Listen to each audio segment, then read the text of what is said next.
مجد الدین محمد بن یعقوب فیروز آبادی فرماتے ہیں کہ بخل جو ہے وہ کرم کی ضد ہے، یعنی الٹ ہے اس کی۔ علامہ حسین بن محمد راغب اصفہانی رحمۃ اللہ علیہ فرماتے ہیں جس مال کو جمع کرنے کا حق نہ ہو اس کو خرچ کرنا بخل ہے۔ اس کا مقابل جود ہے، یعنی سخی ہونا ہے۔ اس کا الٹ جو بتایا جا رہا ہے، بخیل اس شخص کو کہتے ہیں، یعنی جو بخل کر رہا ہوتا ہے اس شخص کو بخیل کہتے ہیں، اور بخیل وہ شخص ہے جو بکثرت بخل کرے۔ بخل کی بھی دو قسمیں ہیں، ایک وہ شخص جو اپنے مال میں بخل کرتا ہے، یعنی اپنے مال میں سے بخل کرنا بخل کی ایک قسم ہے، اور دوسری قسم غیر کے مال میں سے بخل کرنا، یہ اس سے بھی زیادہ مذموم ہے۔ اللہ تعالیٰ بیان فرماتے ہیں سورہ النساء کی آیت نمبر 37 میں، الذین یبخلون ویأمرون الناس بالبخل ویکتمون ما آتاہم اللہ من فضلہ وَأَعْتَدْنَا لِلْكَافِرِينَ عَذَابًا مُهِينًا۔ وہ لوگ جو بخل کرتے ہیں اور لوگوں کو بھی بخل کا حکم دیتے ہیں، اور اللہ تعالیٰ نے اپنے فضل سے جو ان کو دیا ہے اس کو چھپاتے ہیں، اور ہم نے کافروں کے لیے ذلت والا عذاب تیار کر رکھا ہے۔ بخل کرم اور جود یعنی سخاوت کا الٹ ہے، بغیر عوض کے کسی کو مال دینے سے، اور تنگ ایسا مال جس پر اس کا اپنا قبضہ ہو اس کو دینے سے دل کا تنگ ہونا بخل کہلاتا ہے۔ یا کوئی شخص اس وقت مال خرچ نہ کرے جب اس مال کو خرچ کرنے کی ضرورت ہے، اور اس کو موقع اور محل اس وقت موجود ہو لیکن وہ خرچ نہ کرے، اس کو بھی بخل کہا جاتا ہے۔ تحقیق یہ ہے کہ جہاں خرچ کرنا واجب ہو وہاں خرچ نہ کرنا بخل ہے، اور جہاں خرچ نہ کرنا واجب ہو وہاں خرچ کرنا اسراف اور تبذیر ہے۔ اسراف کہتے ہیں جی حد سے زیادہ خرچ کر دینے کو، جس کے بارے میں قرآن مجید میں بھی بتایا گیا کہ فضول خرچی کرنے والا، فضول خرچی کرنا، اسراف کا معنی فضول خرچی کرنا ہے، جس کا لیے قرآن مجید میں آیا کہ فضول خرچی کرنے والا شیطان کا بھائی ہے۔ اور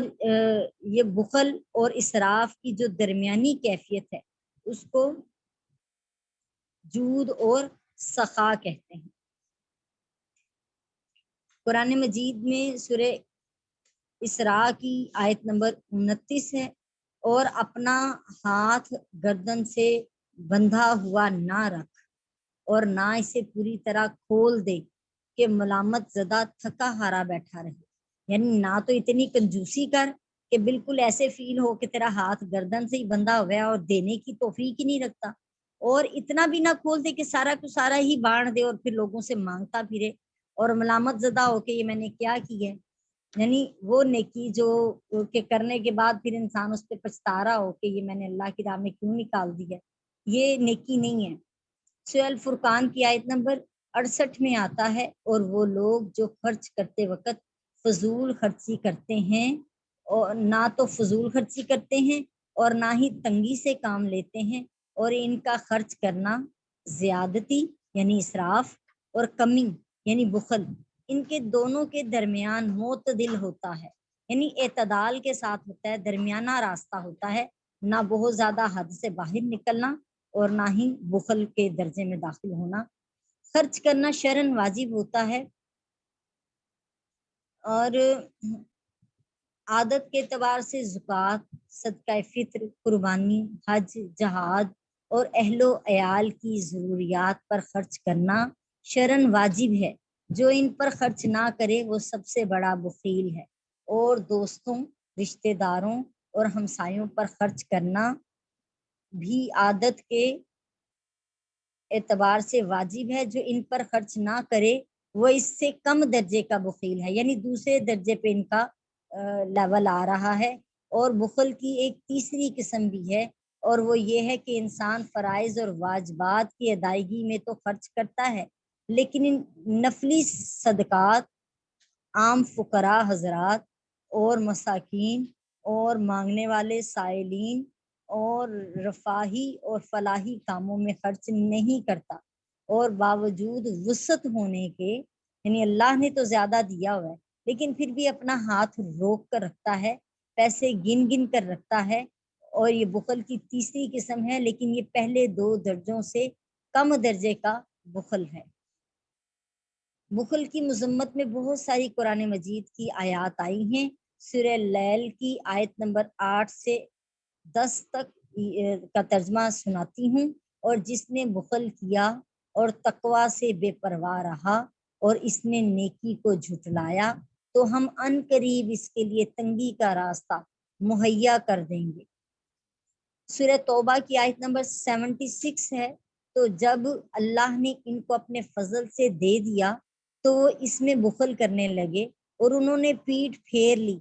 اس حال میں کہ وہ منہ پھیرنے والے ہی تھے۔ سورہ محمد کی آیت نمبر 38 ہے، 38۔ ہاں تم وہی لوگ ہو جنہیں اللہ کی راہ میں خرچ کرنے کی دعوت دی جاتی ہے، تو تم میں سے کوئی بخل کرتا ہے، اور جو بخل کرتا ہے وہ صرف اپنے آپ سے ہی بخل کرتا ہے، اور اللہ بے نیاز ہے، تم سب اس کے محتاج ہو۔ یعنی اس کا بخل کرنا بھی اس کی اپنی ذات کے لیے ہی نقصان کا باعث ہوگا۔ کہا گیا جب انسان مر جائے گا تو مرنے کے بعد جو سب سے زیادہ حسرت ہوگی وہ اسی چیز پہ ہوگی کہ کاش اسے دوبارہ زندگی ملے اور وہ کچھ صدقہ خیرات کر لے، کیونکہ مرنے کے بعد وہ جان جائے گا کہ سب سے زیادہ اہمیت صدقہ خیرات کی ہے۔ سورہ الحدید کی آیت نمبر 24 میں آتا ہے، جو لوگ بخل کرتے ہیں اور دوسروں کو بھی بخل کرنے کا حکم دیتے ہیں، اور جس نے منہ پھیر لیا تو اللہ بے نیاز ہے، ستائش کیا ہوا ہے۔ یعنی جو اللہ تعالیٰ کا حکم نہ مانے پھر بھی وہ منہ پھیر لے اور اس کو کوئی پرواہ نہ ہو کہ اللہ تعالیٰ بخل کے بارے میں وعید سنا رہے ہیں، تنبیہ کر رہے ہیں، اور اللہ کی راہ میں خرچ کرنے کی تاکید کر رہے ہیں۔ سو اللہ پاک فرما رہے ہیں جو میرے حکم سے منہ پھیرے تو اللہ بے نیاز ہے اور ہر حمد لائق ہے۔ سورہ النساء کی آیت نمبر 37 میں اللہ پاک بیان فرماتے ہیں بخل کے حوالے سے، جو لوگ بخل کرتے ہیں اور دوسرے لوگوں کو بھی بخل کرنے کا حکم دیتے ہیں اور اللہ نے اپنے فضل سے جو ان کو دیا ہے اس کو چھپاتے ہیں، اور ہم نے کافروں کے لیے ذلت والا عذاب تیار کر رکھا ہے۔ سورہ ہمزہ میں آیا ہے، اور ہر تانا دینے والے، یعنی ڈھونڈ ڈھونڈ کر دوسروں میں عیب تلاش کرنا اور اس عیب پر تانے دینا، وَيْلٌ لِّكُلِّ ہُمَزَةٍ لُمَزَةٍ، ہر تانا دینے والے اور چغلی کرنے والے کے لیے عذاب ہے، جس نے مال جمع کیا اور اس کو گن گن کر رکھا اور وہ سمجھتا ہے اس کا مال اس کو ہمیشہ زندہ رکھے گا، ہرگز نہیں، وہ ضرور چورا چورا کرنے والی دوزخ میں پھینک دیا جائے گا۔ اور آپ کو از خود کیا پتا کہ چورا چورا کرنے والی کیا چیز ہے، وہ اللہ کی بھڑکائی ہوئی آگ ہے جو دلوں پر چڑھ جائے گی۔ استغفر اللہ العظیم الذی لا الہ الا هو الحی القیوم واتوب الیہ۔ اللہم احفظ، اللہم احفظ، اللہم احفظ۔ سورہ توبہ کی آیت نمبر 34 اور 35 ہے، اور جو لوگ سونا اور چاندی جمع کر کے رکھتے ہیں اور ان کو اللہ کی راہ میں خرچ نہیں کرتے، ان سب کو دردناک عذاب کی خوشخبری سنا دیجئے، جس دن وہ سونا چاندی جہنم کی آگ میں تپایا جائے گا، پھر اس سے ان کی پیشانیاں، ان کے پہلو اور ان کی پیٹھوں کو داغا جائے گا، یہ ہے وہ مال جو تم نے اپنے لیے جمع کر رکھا تھا، سو اپنے جمع کیے ہوئے مال کا مزہ چکھو۔ یعنی سونا چاندی رکھتے ہیں لیکن اس کی زکوٰۃ ادا نہیں کرتے، بلکہ یہ کہتے ہیں کہ ہماری استطاعت نہیں ہے۔ یعنی اس طرح کا مسئلہ کہ سسرال سے پڑ گیا سونا، میکے سے پڑ گیا، اور اب اس جو شوہر ہے وہ اس قابل نہیں ہے اس کی تنخواہ کہ اس میں سے زکوٰۃ خرچ کر سکے، تو یہ نہ سمجھے وہ عورت کہ وہ صاحب نصاب نہیں ہے۔ اگر وہ 7.5 تولے سے زیادہ سونا اس کے پاس موجود ہے تو حکم یہ ہے کہ اپنے سونے کو بیچے، تھوڑا تھوڑا بیچ کر اس کا دیتی رہے، زکوٰۃ دیتی رہے، یہاں تک کہ وہ 7.5 سے کم ہو جائے، تب تک اس کا جو ہے سونا بیچ بیچ کے اس میں سے دینے کا، زکوٰۃ دینے کا لازمی حکم ہے، ورنہ وہی سونا وہی چاندی داغی جائے گی قیامت والے دن، اور اللہ اپنی پناہ میں رکھے۔ ہاں، جس کے پاس، جس عورت کے پاس جس کا مال ہے اسی کے ذمہ زکوٰۃ ہے، اور اگر عورت کا خرچ ہے اس کے پاس اتنا تو وہ اپنے خرچ میں سے زکوٰۃ نکالے، یا سارا سال اکٹھا کرے زکوٰۃ کو، اور اکٹھا کر کے کسی ایک ٹائم میں جو اس نے سال کا ایک اسٹارٹ رکھا ہوا ہے اس میں اس زکوٰۃ کو ادا کرے۔ بخل کی مذمت میں بھی بہت ساری احادیث آئی ہیں۔ حضرت ابو ہریرہ رضی اللہ تعالیٰ عنہ بیان کرتے ہیں کہ رسول اللہ صلی اللہ علیہ وآلہ وسلم نے فرمایا، جس شخص کو اللہ نے مال دیا اور اس نے اس کی زکوٰۃ ادا نہیں کی، قیامت کے دن وہ مال ایک موٹا اور گنجا سانپ بنا دیا جائے گا، جس کی آنکھوں کے اوپر 2 سیاہ نقطے ہوں گے۔ پھر اس شخص کو وہ سانپ اپنے دونوں جبڑوں سے پکڑ لے گا اور کہے گا، میں تیرا مال ہوں، میں تیرا خزانہ ہوں۔ پھر آپ نے اس آیت کی تلاوت کی، یہی آیت جو ہم نے آج پڑھی ہے، وَلَا يَحْسَبَنَّ الَّذِينَ يَبْخِلُونَ بِمَا آتَاهُمُ اللَّهُ مِنْ فَضْلِهِ هُوَ خَيْرٌ لَهُمْ۔ یہ آیت پھر نبی کریم علیہ السلام نے تلاوت کی۔ یہ میں نے صحیح بخاری شریف کی حدیث پاک آپ کو سنائی ہے۔ صحیح بخاری شریف کی ہی ایک اور حدیث پاک ہے، حضرت ابو ہریرہ رضی اللہ تعالیٰ عنہ بیان کرتے ہیں کہ نبی کریم علیہ السلام نے فرمایا، ہر روز فرشتے نازل ہو کر دعا کرتے ہیں، اے اللہ خرچ کرنے والے کو اس کا بدل عطا فرما، اور اے اللہ خرچ نہ کرنے والے کے مال کو ضائع کر دے، اللہ معاف فرما دے۔ صحیح بخاری شریف کی ایک اور حدیث پاک جو کہ حضرت انس رضی اللہ تعالیٰ عنہ بیان کرتے ہیں کہ میں نے رسول اللہ صلی اللہ علیہ وآلہ وسلم کو بکثرت مرتبہ یہ دعا کرتے ہوئے سنا ہے، اے اللہ میں پریشانی، غم، عاجز ہونے،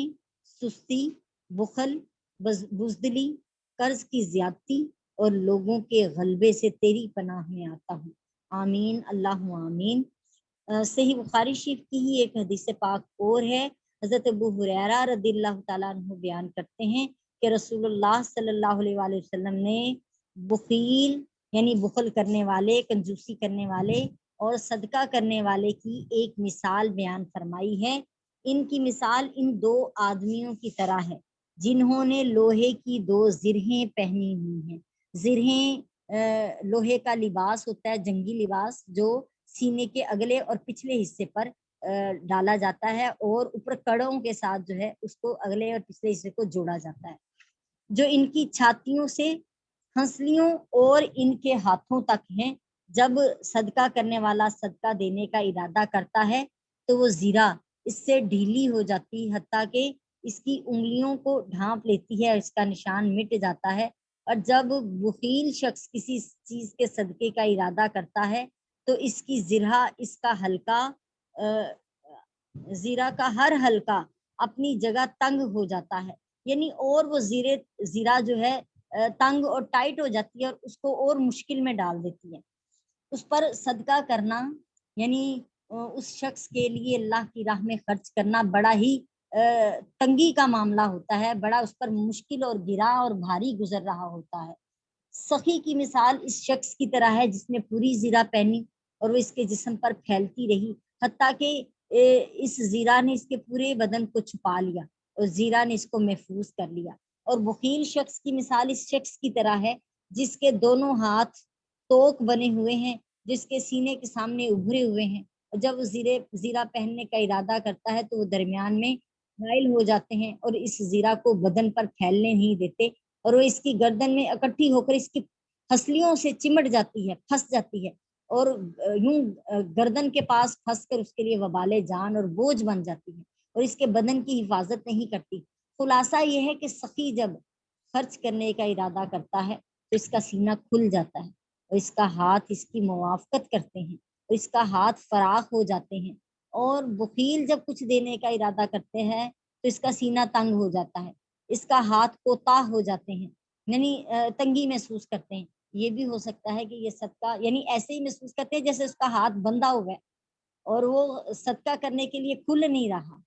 یہ بھی ہو سکتا ہے کہ یہ صدقہ کرنے سے مال بڑھنے اور بخل سے مال کم ہونے کی مثال ہو. اور اس کا معنی یہ بھی ہو سکتا ہے کہ سخی پر اللہ دنیا اور آخرت میں پردہ رکھتا ہے، جس طرح یہ زیرہ اس کے جسم کو چھپا لیتی ہے، اور بخیل کے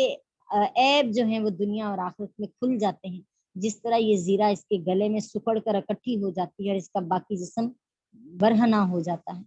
استغفر اللہ العظیم الذی لا الہ الا هو الحی القیوم واتوب الیہ. حضرت ابن عباس رضی اللہ تعالیٰ عنہما سے روایت ہے کہ نبی کریم علیہ السلام نے فرمایا سخی کی لغزش سے درگزر کرو، کیونکہ جب بھی وہ لڑکھڑاتا ہے تو اللہ اس کے ہاتھ کو پکڑ لیتا ہے. یعنی سخی کی یہ خاص برکت ہے جو اللہ کی راہ میں اپنے ہاتھ کو کھلا رکھتے ہیں.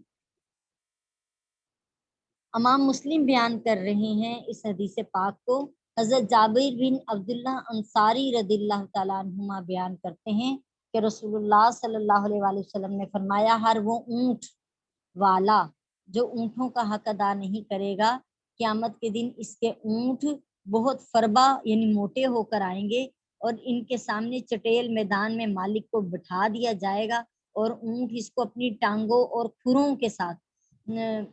روندتے ہوئے گزر جائیں گے. اور جو گائے کا حق ادا نہیں کرے گا، یعنی جانور کے بارے میں بھی، جس نے گھر میں جانور رکھا ہوگا اس جانور کے بارے میں بھی پوچھا جائے گا کہ اس نے اس کا حق ادا کیا ہے کہ نہیں. انسان تو پھر انسان ہے، تو وہ گائے قیامت کے دن وہ گائیں بہت موٹی ہو کر آئیں گی اور ان کے سامنے چٹیل میدان میں ان کے مالک کو بٹھا دیا جائے گا اور ان کو سینگوں سے مارتی ہوئی اور پیروں سے کچلتی ہوئی گزر جائیں گی. اور جو بکریوں والا بکریوں کا حق ادا نہیں کرے گا، وہ بکریاں قیامت کے دن بہت فروا ہو کر آئیں گی، یعنی موٹی ہو کر آئیں گی. ان کے سامنے چٹیل میدان میں مالک کو بٹھا دیا جائے گا، وہ ان کو سینگوں سے مارتی ہوئی اور کھروں سے رونتی ہوئی گزر جائیں گی. اس دن ان میں نہ تو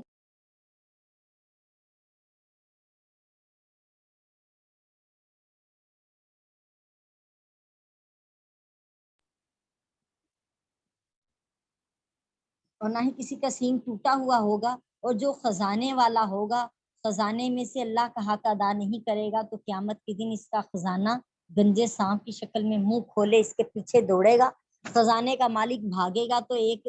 آواز دینے والا آواز دے کر کہے گا اپنا خزانہ لے لو، ہمیں اس کی ضرورت نہیں ہے. جب خزانے کے مالک کو کوئی چارہ نظر نہیں آئے گا تو اس سانپ کے منہ میں ہاتھ ڈال دے گا اور سانپ اونٹ کی طرح اس کے ہاتھ کو